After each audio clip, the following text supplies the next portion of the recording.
Hello, my dear students. In this lecture, we are going to see one previous year GATE numerical. This question was asked in GATE 2004 for 2 marks. Basically, this question is based on the conduction heat transfer through a composite cylinder.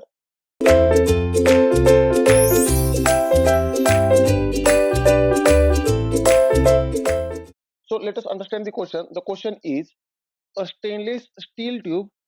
Thermal conductivity of steel tube is given 19 watt per meter Kelvin. Now they have given stainless steel tube. So let us draw the stainless steel tube. Let us say this is the internal diameter of tube, and there will be an external diameter of tube also. Right. Let us say this will be a external diameter of tube. Right. And thermal conductivity, it is a steel.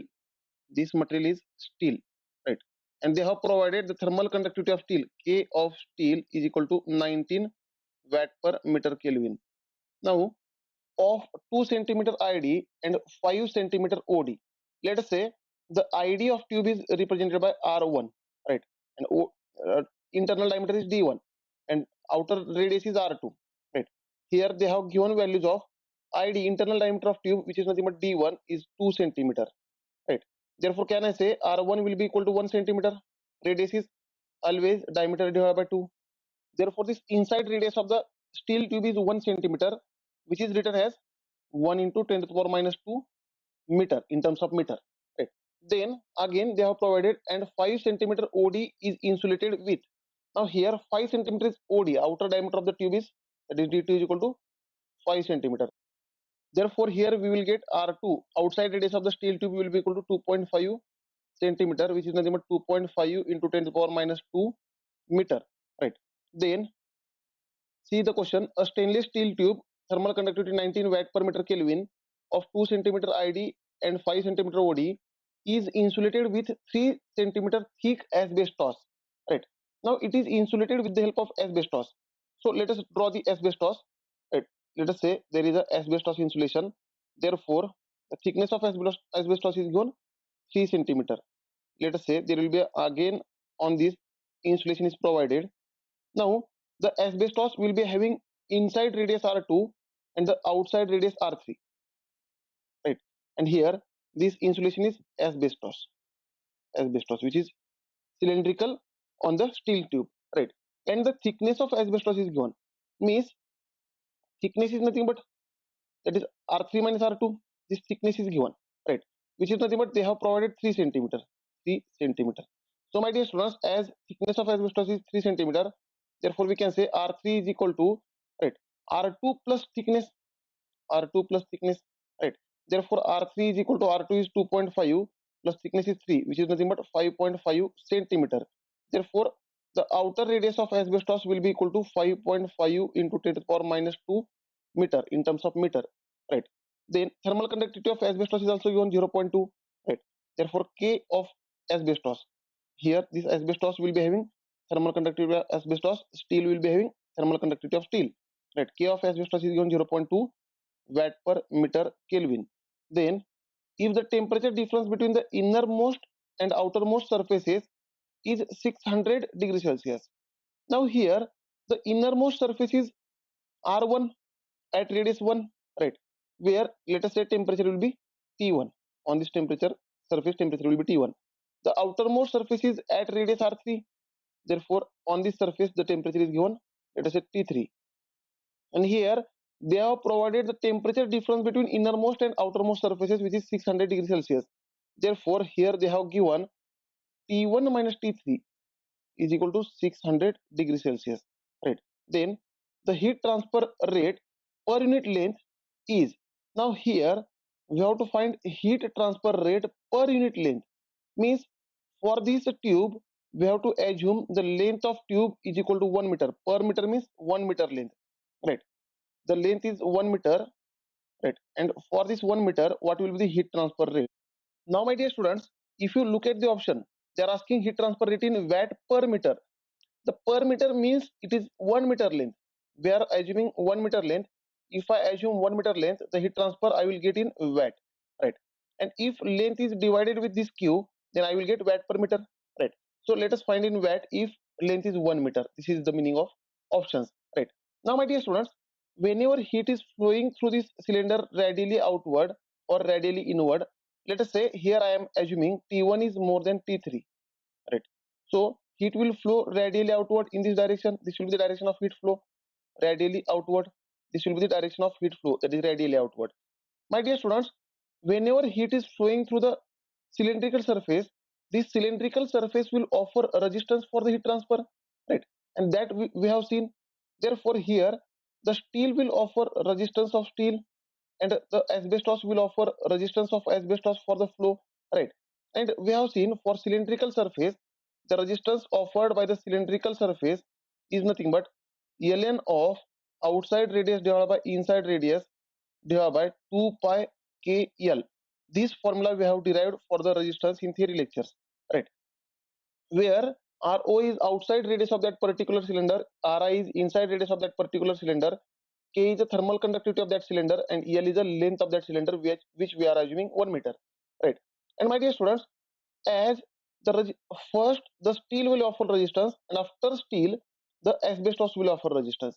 Means they are in series, we can say they are in series.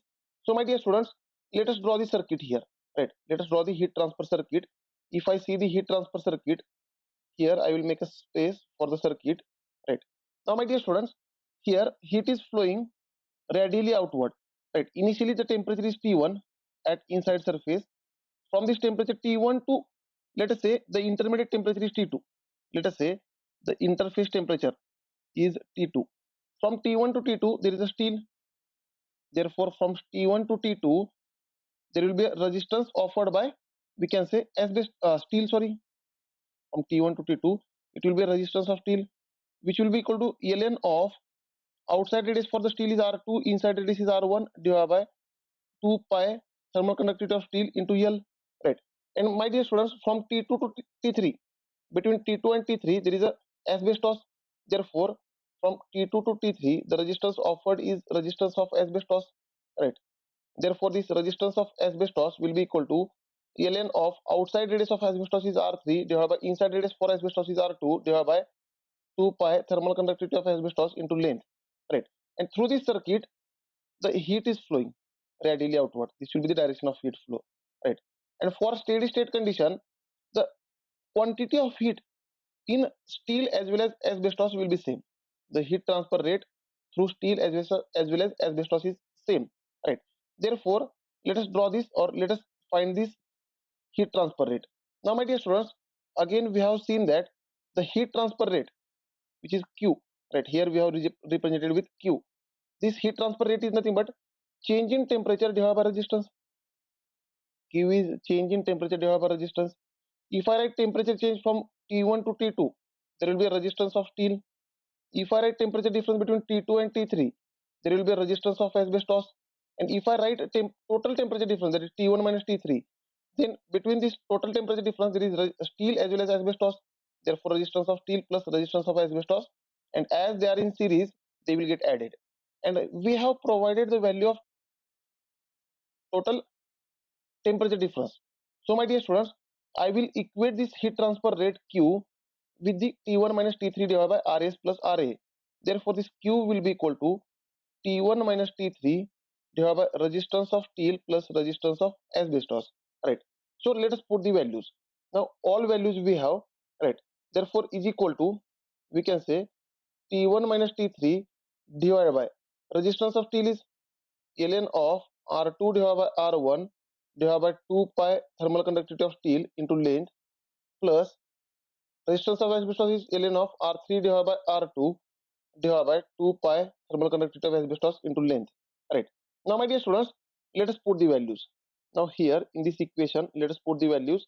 We have all values. Now here if I consider length common, right, from the right side, if I consider length common from the denominator, right, this will go to the to the denominator of Q by L, right? Here because this denominator will become numerator, and this numerator will become denominator of left side, right? Q by L will be equal to, now T1 minus T3 divided by ln of R2 divided by R1 divided by 2 pi thermal conductivity of steel plus ln of R3 divided by R2 divided by 2 pi thermal conductivity of asbestos. and this answer will be in watt per meter because we have divided both sides with length. So let us put the values, right? Therefore this heat transfer per unit length will be equal to T1 minus T3 is nothing but 600. They have provided value 600 divided by ln of outside radius of the steel is R2, which is 2.5, right? Divided by inside radius of steel is 1 centimeter. If it is a ratio, in ratio any unit you can put, you can put in mm also, you can put meter also, you can put centimeter also, because for ratio units will get cancelled, right? Divided by, for this, divided by 2 pi, thermal conductivity of steel is given 19 plus ln of R3 is, now R3 is 5.5, right? Use same units for the ratio, therefore R2 is 2.5 divided by 2 pi, thermal conductivity of asbestos is 0.2. Now my dear students, here in this equation only Q by L is unknown. So let us simplify this equation for Q by L. Now if I simplify this equation for Q by L, that is heat transfer rate in watt per meter, then answer for this question will be 944.24 watt per meter, right? This will be your heat transfer rate per unit length. Now my dear students, look at the options. You will find that if you see the options, you will find that option C will be the correct choice, right? So my dear students, for this question option C is the right choice. Thank you dear students. In next lecture we will see one more numerical on this topic which was asked in previous year GATE examination.